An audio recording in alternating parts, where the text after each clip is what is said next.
जब निराशा और असफलता को अपने चारों ओर मंडराते देखो तो समझो कि तुम्हारा चित्त स्थिर नहीं, तुम अपने ऊपर विश्वास नहीं करते। वर्तमान दशा से छुटकारा नहीं हो सकता जब तक कि अपने पुराने सड़े गले विचारों को आप बदल न डालो। जब तक यह विश्वास न हो जाए कि तुम अपने अनुकूल चाहे जैसी अवस्था निर्माण कर सकते हो, तब तक तुम्हारे पैर उन्नति की ओर नहीं बढ़ सकते। अगर आगे भी न संभलोगे तो हो सकता है कि दिव्य तेज किसी दिन बिल्कुल ही छीन हो जाए। यदि तुम अपनी वर्तमान अपरिय अवस्था से छुटकारा पाना चाहते हो तो अपनी मानसिक निर्बलता को दूर भगाओ, अपने अंदर आत्मविश्वास जागृत करो। क्या करे, परिस्थितियां हमारे अनुकूल नहीं हैं, कोई हमारी सहायता नहीं करता, कोई मौका नहीं मिलता आदि शिकायतें निरर्थक है। अपने दोषों को दूसरों पर थोपने के बजाय इस प्रकार की बातें अपनी दिल जमाई के लिए कही जाती है। लोग कभी प्रारब्ध को मानते हैं, कभी देवी देवताओं के सामने नाक रगड़ते हैं। इस सब का कारण अपने ऊपर विश्वास का न होना है। दूसरों को सुखी देखकर हम परमात्मा के न्याय पर उंगली उठाने लगते हैं, पर यह नहीं देखते कि जिस परिश्रम से इन सुखी लोगों ने अपने काम पूरे किए हैं, क्या वह हमारे अंदर है। ईश्वर किसी के साथ पक्षपात नहीं करता। उसने वह आत्मशक्ति सबको मुक्त हाथों से प्रदान की है जिसके आधार पर उन्नति की जा सके। इस बात का शोक मत करो कि मुझे बार बार असफल होना पड़ता है। परवाह मत करो क्योंकि समय अनंत है। बार बार प्रयत्न करो और आगे की ओर कदम बढ़ाओ। निरंतर कर्तव्य करते रहो, आज नहीं तो कल तुम सफल होकर रहोगे। सहायता के लिए दूसरों के सामने मत गिड़गिड़ाओ क्योंकि यथार्थ में किसी में भी इतनी शक्ति नहीं है जो तुम्हारी सहायता कर सके। किसी कष्ट के लिए दूसरों पर दोषारोपण मत करो क्योंकि यथार्थ में कोई भी तुम्हें दुख नहीं पहुंचा सकता।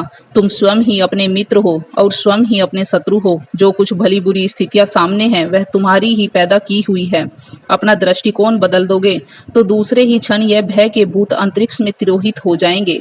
आपके विषय में, आपकी योजनाओं के विषय में, आपके उद्देश्यों के विषय में अन्य लोग जो कुछ विचार करते हैं उस पर अधिक ध्यान देने की आवश्यकता नहीं है। अगर वे आपको कल्पनाओं के पीछे दौड़ने वाला, उन्मुक्त अथवा सपने देखने वाला कहे तो उसकी परवाह मत करो। तुम अपने व्यक्तित्व पर श्रद्धा को बनाए रखो। किसी मनुष्य के कहने से, किसी आपत्ति के आने से अपने आत्मविश्वास को डगमगाने मत दो।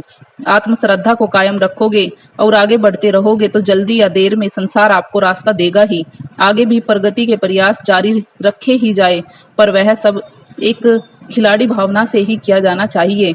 समझदारी और विचारशीलता का तकाजा है कि संसार चक्र के बदलते कर्म के अनुरूप अपनी मनय स्थिति को तैयार रखा जाए। लाभ, सुख, सफलता, प्रगति, वैभव आदि मिलने पर अहंकार से ऐंठने की जरूरत नहीं है। कहा नहीं जा सकता है कि वह स्थिति कब तक रहेगी। ऐसी दशा में रोने, खींचने, निराश होने में शक्ति नष्ट करना व्यर्थ है। परिवर्तन के अनुरूप अपने को ढालने में, विपन्नता को सुधारने में, सोचने, हल निकालने और तालमेल बैठाने में मस्तिष्क को लगाया जाए तो यह पर्यटन रोने और सिर धुनने की अपेक्षा अधिक श्रेष्ठकर होगा। बुद्धिमानी इसी में है कि जो उपलब्ध है उसका आनंद लिया जाए और संतोष भरा जीवन संतुलित बनाकर रखा जाए। एक साथ बहुत सारे काम निपटाने के चक्कर में मनोयोग से कार्य पूरा नहीं हो पाता। आधा अधूरा कार्य छोड़कर मन दूसरे कार्यों की ओर दौड़ने लगता है। यहीं से श्रम, समय की बर्बादी प्रारंभ होती है और मन में खीज उत्पन्न होने लगती है। विचार और कार्य सीमित व संतुलित कर लेने से श्रम और शक्ति का अपव्यय रुक जाता है और व्यक्ति सफलता के सोपानों पर चढ़ता चला जाता है। कोई भी काम करते समय अपने मन को उच्च भावों से और संस्कारों से ओतप्रोत रखना ही सांसारिक जीवन में सफलता का मूल मंत्र है। हम जहाँ रह रहे हैं उसे नहीं बदल सकते, पर अपने आप को बदलकर हर स्थिति में आनंद ले सकते हैं। अगर आपने इन बातों को अपने जीवन में आत्मसात कर लिया तो आपको खुश रहने से कोई नहीं रोक सकता। अंत में यही कहना चाहूंगी कि कीजिए कुछ ऐसा कि लोग भी आपके जैसा बनना चाहे। वीडियो को लाइक, शेयर एंड सब्सक्राइब